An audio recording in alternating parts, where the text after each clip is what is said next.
ಅದು ಮಂಜಣ್ಣ ಅಂತಕ್ಕಂಥದ್ದು ಒಬ್ಬರೇ ಅಲ್ಲ, ಅದು ಯಾರೇ ಇರ್ಬೋದು. ಒಂದಷ್ಟು ರಾಜಕಾರಣದ ಇತ್ತೀಚಿನ ಬೆಳವಣಿಗೆಗಳು ನಡೆದೋಗಿದೆ, ಆದರೆ ಯಾರು ಕೂಡ ಅದಕ್ಕೆ ಕಿವಿ ಕೊಡ್ತಕ್ಕಂಥದ್ದು ಬೇಡ.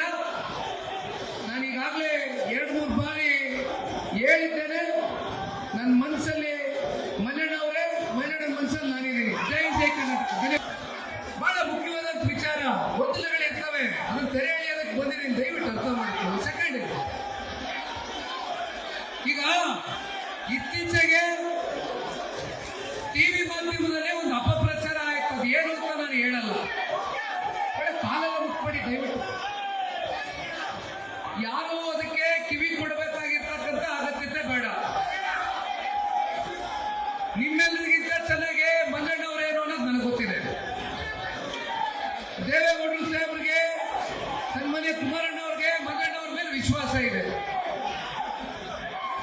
ನಾವು ಯಾರ ಮೇಲೂ ಅನುಮಾನದ ಕಣ್ಣಿಂದ ನೋಡ್ತಕ್ಕಂಥದಕ್ಕೆ ಸಿದ್ಧರಿಲ್ಲ. ಅದು ಮಂಜಣ್ಣ ಅಂತಕ್ಕಂಥದ್ದು ಒಬ್ಬರೇ ಅಲ್ಲ, ಅದು ಯಾರೇ ಇರ್ಬೋದು. ಒಂದಷ್ಟು ರಾಜಕಾರಣದ ಇತ್ತೀಚಿನ ಬೆಳವಣಿಗೆಗಳು ನಡೆದೋಗಿದೆ, ಆದರೆ ಯಾರು ಕೂಡ ಅದಕ್ಕೆ ಕಿವಿ ಕೊಡ್ತಕ್ಕಂಥದ್ದು ಬೇಡ.